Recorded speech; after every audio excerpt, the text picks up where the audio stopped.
نحمدہ ونصلی ونسلم علی رسولہ الکریم اما بعد۔ اللہ سبحانہ و تعالی نے میاں بیوی کو ایک دوسرے کے لیے لباس قرار دیا، ہن لباس لکم وانتم لباس لہن، تم ان کے لیے لباس ہو اور وہ تمہارے لیے لباس ہے۔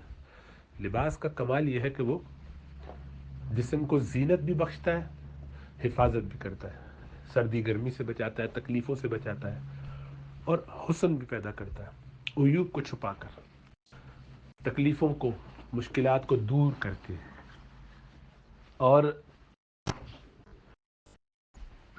پوری طرح جسم میں وہ اس طرح سے لپٹا ہوتا ہے کہ کوئی حصہ اس سے پوشیدہ نہیں ہوتا، ایک دوسرے کے ساتھ بہت ہی کمفرٹیبل ہوتا ہے۔ اس لیے لباس میں ذرا سا بھی کوئی ایسا جھول ہو، ایسی کوئی تکلیف دہ چیز ہو تو برداشت نہیں ہوتی، آدمی فوراً اس کو بدلتا ہے۔ ہر لحاظ سے وہ سادہ اور آسائش والا لباس چاہتا ہے، ایسا لباس کہ جو وہ بآسانی زیب تن کرے اور اس کے ساتھ وہ بآسانی اپنے زندگی کے جتنے امور ہیں ان کو بجا لائے۔ اب یہ سوال ہوگا کہ شادی موقع پر، خاص عید وید کے موقع پر بڑا بھڑکدار اور قیمتی لباس پہنا جاتا ہے، لیکن وہ وقتی ہے، بہت دیر تک نہیں پہنا جا سکتا، اسی لیے سر میں درد شروع ہو جاتا ہے۔ اتنا بھاری سا کلہا پہن لے مرد حضرات یا عورتیں، اتنا بھاری سا گوٹا کناری والا لباس پہن لے تو سر جھکا جگہ جاتا ہے، تکلیف رہتی ہے۔ وہ بس ایک شو کے طور پر تو ہوتا ہے لیکن وہ کمفرٹیبل نہیں ہوتا۔ اس سے اس طرف اشارہ ہو گیا کہ جتنا ہلکا اور سادہ لباس ہوگا اتنا زیادہ مفید ہوگا، اتنا زیادہ دیر پا ہوگا، اتنا دیر تک چلے گا۔ انسانی رویوں میں بھی آپس کے تعلقات میں، خاص طور سے میاں بیوی کے، یہ بہت اہم نقطہ ہے کہ ہم ایک دوسرے کے لیے راحت رسانی، ہم ایک دوسرے کے لیے سہولت پہنچانے والے بنے۔ کوشش ہماری یہ ہو کہ ہماری ذات سے دوسرے کو فائدہ ہو، اذیت نہ ہو، تکلیف نہ ہو۔ یا ہمارا حال یہ کہ ہم لباس ہوتے ہوئے کوشش یہ کرتے ہیں کہ میں جس کا لباس ہوں وہ مجھے کتنا فائدہ پہنچا رہا ہے،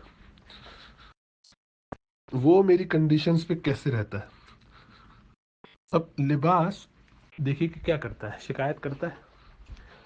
آپ نے ذرا زیادہ دن پہن لیا، پرانا کر دیا، رگڑ دیا، گھسیٹ دیا، استری کرتے ہوئے جلا دیا، دھوتے ہوئے زیادہ نچوڑ دیا، کوئی شکایت نہیں۔ اس کی تو ہر طور یہ کوشش ہوتی ہے کہ جتنا اس کو موقع ہو وہ اپنے پہننے والے کو فائدہ پہنچا دے، بغیر کسی تقاضے کے۔ میاں بیوی اگر اس طرح سے رہے تو زندگی میں بڑی تبدیلی آ جائے۔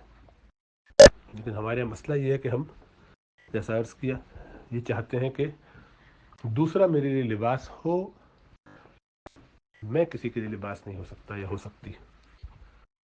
تو اپنے اپنے خیال میں جیتے ہیں، اپنی خواہشات کے مطابق چلتے ہیں، اپنے تقاضوں کو سامنے رکھتے ہیں، اپنی ڈیمانڈز بڑھاتے ہیں، دوسرے کے بارے میں نہیں سوچتے۔ تو ایک لفظ ہے انگریزی کا، ایمپتھائز کرنا۔ ایمپتھی یہ بہت اہم بات ہے، دوسرے کے بارے میں یہ سمجھنا کہ وہ کیا سوچ رہا ہے، اس کو کیا پریشانی ہے، اس کی کیا مشکل ہے، اور اس کی اس مشکل کو جاننے کے بعد اس کو دور کرنے یا کم کرنے کی کوشش کرنا، جو میرے بس میں ہو وہ کرنا، جو میرے اختیار میں ہو وہ کرنا، اور اللہ سے دعا کرتے رہنا اخلاص کے ساتھ۔ کبھی اگر اللہ یہ توفیق دیتے بھی ہیں ایسا کرنے کی، دوسرے کی بات سمجھ میں آ بھی جاتی ہے، تو کسی گرج کی وجہ سے، کسی پرانی نفرت کی وجہ سے، کسی پرانی واقعے کی وجہ سے، جسے ہم بھول نہیں پاتے، معاف نہیں کر پاتے، بدلہ لیتے ہیں، چاہتے ہیں کہ بس اس کو آج سبق سکھائیں۔ گویا ایک مقابلہ چلتا رہتا ہے، اسی لیے برکتیں نہیں برکتیں نظر نہیں آ رہی۔ حالانکہ نکاح کی بدولت اللہ فرماتے ہیں کہ ہم مودت اور رحمت رکھتے ہیں رشتوں میں، نکاح سے برکتیں حاصل ہوتی ہیں، آپس میں محبت، تعلق پیدا ہوتا ہے، لیکن ہم چونکہ اس راستے سے گزرنا ہی نہیں چاہتے. ہم تو اپنا حق لینے کے لیے رشتہ کرتے ہیں, اپنی اپنی ڈریمز میں جی رہے ہوتے ہیں اور انہیں کو حاصل کرنا چاہتے ہیں, فینٹسی میں رہ رہے ہوتے ہیں, لہذا کچھ حاصل نہیں ہو پاتا. تو کچھ تقاضے نہیں بلکہ بڑھ بڑھ کے لٹانے کی عادت ہونی چاہیے. وَيُؤْثِرُونَ عَلَىٰ أَنفُسِهِمْ وَلَوْ كَانَ بِهِمْ خَصَاصَةٌ, یہ ایک دوسرے پر ایثار کرتے ہیں حالانکہ خود بڑی تنگی پریشانی میں ہو.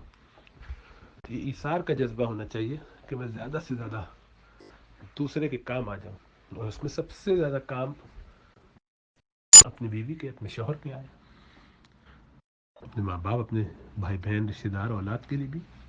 لیکن میاں بیوی کا تعلق ایک دوسرے کے ساتھ ایسا ہونا چاہیے کہ وہ ایک دوسرے کو بہت سپورٹ کرنے والے ہوں. اور افسوس یہ ہے کہ یہ کام ہمارے یہاں نہیں ہوتا. وجہ اس کی یہی ہے کہ ہر ایک اپنے مقصد کو بھلا کے چل رہا ہوتا ہے, انکنڈیشنل تعلق نہیں بناتے. دین کی خاطر ناراضی ہو تو بہت اچھی بات ہے, دین کی خاطر نہیں ہوتی, ذاتی گرج, ذاتی وجوہات کی بنیاد پر ہوتی ہے. میرا تعلق اگر کسی کے ساتھ خراب ہے اس بنیاد پر کہ اس نے مجھے تکلیف پہنچائی ہے, دنیا میری خراب کی ہے, یا مجھے کوئی نقصان کرا دیا ہے میرا, تو یہ تو اپنی ذاتی غرض ہوئی. اللہ کی خاطر ہونا چاہیے. اسی لیے اللہ کے رسول صلی اللہ علیہ وسلم نے فرمایا, من احب للہ وابغض للہ واعطى للہ ومنع للہ فقد استکمل ایمانہ, کہ جس شخص نے اللہ کی خاطر محبت کی اور اللہ کی خاطر بغض, نفرت رکھی, اللہ ہی کی خاطر دیا اور اللہ ہی کی خاطر روکا, تو تحقیق یہ ہے کہ اس نے اپنے ایمان کی تکمیل کر لی, مکمل ہو گیا اس کا ایمان. تو ہمیں اس وادی سے گزرنا ہے, اس راستے پہ چلنا ہے. دے کر, خدمت کر کے ہی ہم کچھ حاصل کر سکتے ہیں آخرت میں. دنیا میں یہ جذبہ ہی نہیں ہونا چاہیے کہ کچھ حاصل کرنا ہے. کیا حاصل کرنا ہے, کیا کر لیں گے اس کو حاصل کر کے جو ہم حاصل کرنا چاہتے ہیں, کیونکہ جو بھی حاصل کریں گے وہ وقتی ہوگا, وہ کبھی بھی ایسا ہو نہیں سکتا کہ جیسا ہم خواب دیکھا کرتے ہیں. اس لیے کہ یہ خواب کی دنیا نہیں ہے, خوابوں کی دنیا تو جنت ہے, وہ اصل, اور وہ خواب جو دیکھے جاتے ہیں وہ ہیں جن کی اصل تعبیر وہاں ملتی ہے. اس معنی کر کہہ رہا ہوں کہ خوابوں کی دنیا یہ نہیں کہ وہ خواب ہے تو وہ حقیقت, لیکن جو ہم خواب دیکھتے ہیں وہ آئیڈیل ورلڈ, وہ صرف وہیں آپ کو مل سکتا ہے مرنے کے بعد. دنیا تو آزمائش کی جگہ ہے, امتحان گاہ ہے. تو اس لیے ان خوابوں سے نکل جانا چاہیے, ہوش حواس میں رہنا چاہیے, اپنا کام پورا کر کے نتیجہ جب آئے گا اس کے بعد مزے ہوتے ہیں. اس سے پہلے تو امتحان کی تیاری ہی میں کھپتے رہتے ہیں, رات رات جاگتے ہیں, رت جگہوں میں کافی پی پی کر, چائے پی پی کر, دوست احباب کے ساتھ کمبائن اسٹڈی کر کے, یونیورسٹی لائبریری وغیرہ میں بیٹھ کر, آفیسز میں ادھر ادھر جہاں موقع ہوتا ہے کچھ پاور نیپ بیچ میں 1 آدھ گھنٹہ آدھا گھنٹہ لیٹ کے پھر اٹھ جاتے ہیں. یعنی اپنے آپ کو ہلکان کر کے محنت اور جد و جہد کے ساتھ لگ جاتے ہیں. تو پھر اس کا جب نتیجہ نکلتا ہے اور اچھے رزلٹس آتے ہیں تو مزہ تو وہاں سے شروع ہوتا ہے. بس یہی مثال ہے کہ دنیا پورا کا پورا یہ امتحان ہے, مزے وہاں ہوں گے. مزے کے لیے کوشش کریں گے, کبھی بھی کامیاب نہیں ہوں گے. سائے کی طرح ہے اس کی مثال, آپ بھاگتے رہیے اس کے پیچھے, کبھی پکڑ نہیں سکتے, زبان لٹک جائے گی, پسینے پسینے ہو جائیں گے, حالت خراب ہو جائے گی.